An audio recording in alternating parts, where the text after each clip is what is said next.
सुरू असलेल्या इराण आणि इस्रायल यांच्यातील युद्धाचे पडसाद आता जगभर दिसू लागले आहेत। या संघर्षाचा परिणाम थेट ऊर्जा पुरवठ्यावर होत असून त्याचे परिणाम आता भारतातही जाणवू लागले आहेत। जगातील अत्यंत महत्त्वाचा तेल आणि गॅस वाहतुकीचा मार्ग असलेल्या स्ट्रेट ऑफ हॉर्मुझ येथे निर्माण झालेल्या तणावामुळे तेल आणि गॅस वाहून नेणाऱ्या जहाजांच्या हालचालीवर परिणाम झाला आहे।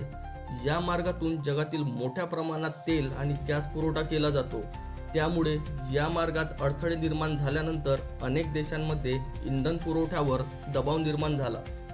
या परिस्थितीचा परिणाम आता भारतातील अनेक मोठ्या शहरांमध्ये दिसू लागला आहे।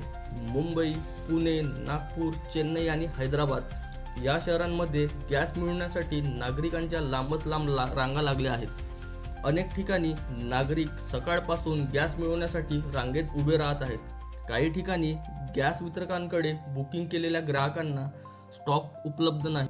विशेष म्हणजे सध्या कमर्शियल गॅस सिलेंडरचा तुटवडा सर्वाधिक जाणवत आहे।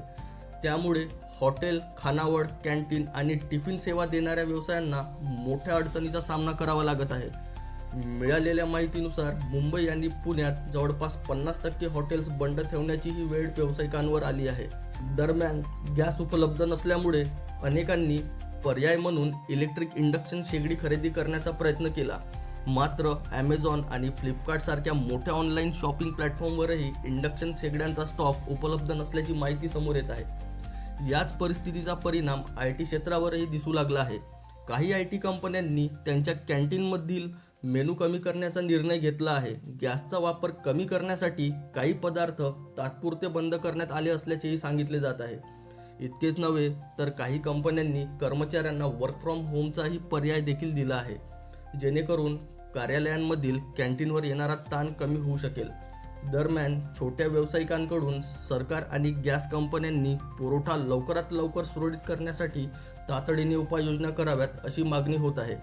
पश्चिम आशियातील संघर्ष किती काळ सुरू राहतो यावर पुढील परिस्थिती अवलंबून राहणार असली तरी सध्या मात्र या संघर्षाचे पडसाद भारतातही गॅस पुरवठ्यावर उमटताना दिसत आहे। धन्यवाद।